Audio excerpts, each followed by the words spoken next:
Dulu, kalau bicara dulu betul aman karena nggak online, tidak terintegrasi, masih bisa diakali.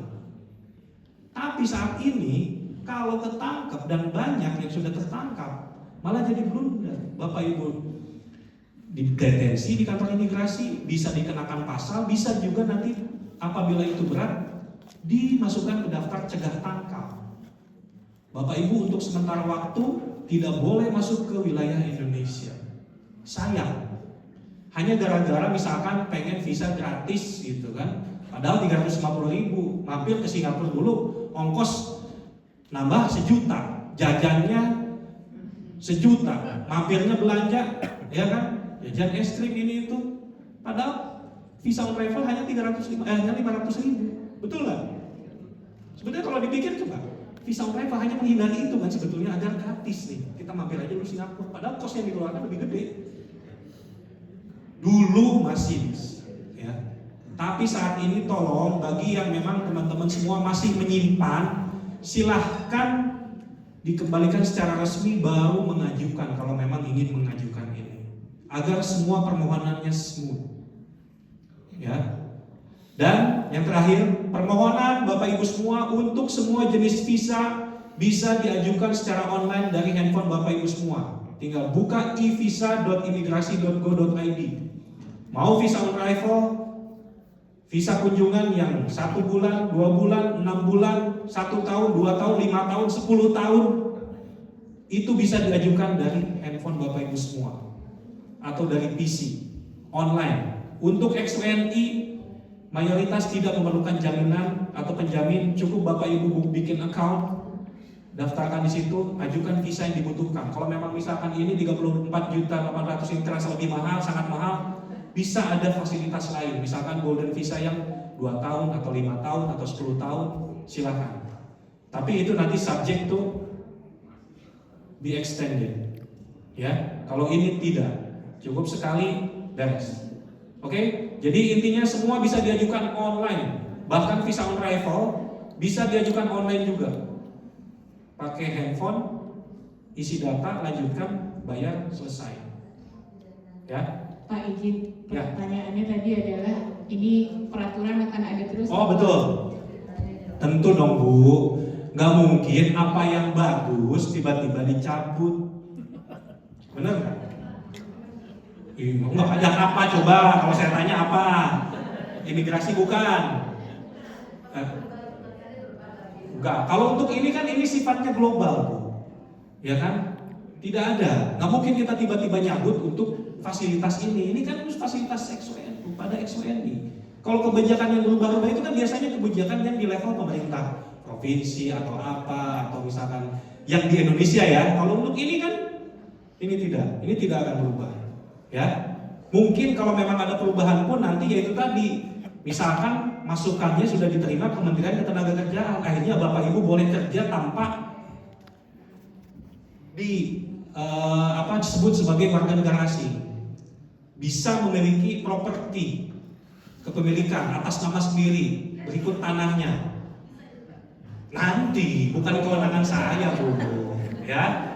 Kalau saya cukup ini aja, kan buka jalan. Oke, silakan pertanyaan berikutnya. Terima kasih Pak. Saya mewakili diaspora Indonesia mengucapkan apresiasi atas upaya pemerintah untuk mengakomodasi hal ini. Nah, pertanyaan yang kedua yang tidak kalah penting, yang tiap hari saya ditanya-tanya sama Pak Irawan ini, yaitu Buce katanya kalau selain GC apa tadi global GCI ini, kalau kita udah ajukan, selain tinggal, apakah ada keuntungan lain, misalnya apakah kepemilikan properti, apakah dengan buka account di bank di Indonesia bisa atau bagaimana? Ada atau bagaimana atau masih belum saat ini? Terima kasih Pak. Ya, itu tadi. Imigrasi sudah membuka jalan, ya. Dan bahkan kami yang mendekati Kementerian Ketenagakerjaan, pimpinan kami agar diizinkan kepada ex-WNI bisa melakukan pekerjaan tanpa ada RPTKA. RPTKA itu rencana penggunaan tenaga kerja asing. Biasanya itu perusahaan yang mengajukan. Ya, jadi Bapak Ibu silakan lanjutkan perjuangannya. Dari imigrasi kami sudah selesai, betul nggak? Ya. Selesai ya dari imigrasi. Silahkan berjuang untuk cita-cita lainnya di Indonesia. Yang pasti sebagai ex-WNI jangan lupa tetap berkontribusi kepada negara kita dalam bentuk apapun. Ya, silakan selanjutnya. Satu lagi nih pertanyaan terakhir. Ya. Karena menyangkut kita lo minta ini visa ini, kita harus invest dan sebagainya gitu. Bisa nggak kita juga minta hak untuk ikut nyoblos di pemilu tanpa usah kita menjadi jawabnya gitu, nggak perlu. Karena kita merasa kita juga turut menentukan siapa pemimpinnya supaya investasi kita aman gitu. Enggak lah, aku enggak mau, enggak usah Pak, aku enggak usah. Kita Di sini. nggak usah. Boleh nyoblos gitu. Enggak usah Pak. Ya, namanya masukan pertanyaan boleh dong katanya. Yang pasti kalau saya bilang lihat persentasenya kecil ya Pak, karena ada banyak juga nih contoh di pemilu yang lalu di sini ya. Ketika KPU panitia ada kesalahan mengirimkan surat suara kepada Bapak Ibu yang sudah menjadi warga negara asing, marah-marah, mengucapkan kalimat yang kurang pantas kepada kami. Ya, jadi kami sangat menyayangkan hal itu, gitu. Kalimat yang kurang pantas, gitu. Jadi kalau untuk kesana saya pikir itu hanya cita-cita kesekian saja lah, tapi sebetulnya cita-cita yang utama ini disampaikan Pak Buce. Bisa pensiun, keluar masuk tanpa bayar, Harta milik, pusaka, kepemilikan, ya. Waris. urusan warisan, punya rumah, warisan dari Itu paling bapak, penting. tanah, lain sebagainya bisa mudah, sama bekerja. Itu aja, betul nggak? Ya. Itu saja. Dan kami untuk poin pertama sudah buka jalan ke sana. Oke? Yap. Ya. Karena makanan sudah menunggu. Pak, izin Sudah ada selesai. satu lagi. Semua ada lagi? Ya udah, 2 ya penutup ya. Selamat malam Pak. Ya, malam, Bu. Nama saya Stephanie. Pertanyaan saya, bagaimana imigrasi Indonesia melacak orang yang sudah jadi warga negara Amerika? Karena kalau kita jadi warga negara Amerika, kita ditanya mau ganti nama apa enggak gitu. Jadi nama-namanya udah nggak ada gitu Pak. Sidik jarinya masih ada, Bu. Bu, ya dengan teknologi saat ini Bu, kita bisa mendeteksi ketika Ibu datang ke Indonesia ataupun ada transaksi dengan Indonesia dari bukti tiket, kode booking. Kita bisa tahu Bapak Ibu ketika keluar masuk Indonesia datang sama siapa, duduk sebelahnya siapa, itu kita bisa tahu. Wah bahaya dong Pak. Nah, itu.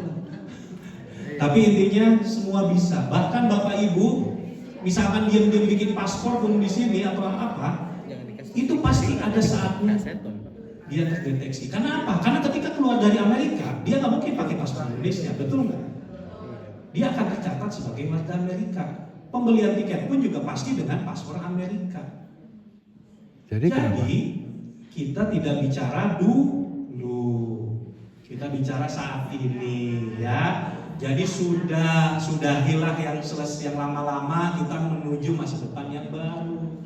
Jadi jangan coba-coba terus mengakali kalau memang mau mendapatkan fasilitas dari negara Indonesia. Oke? Satu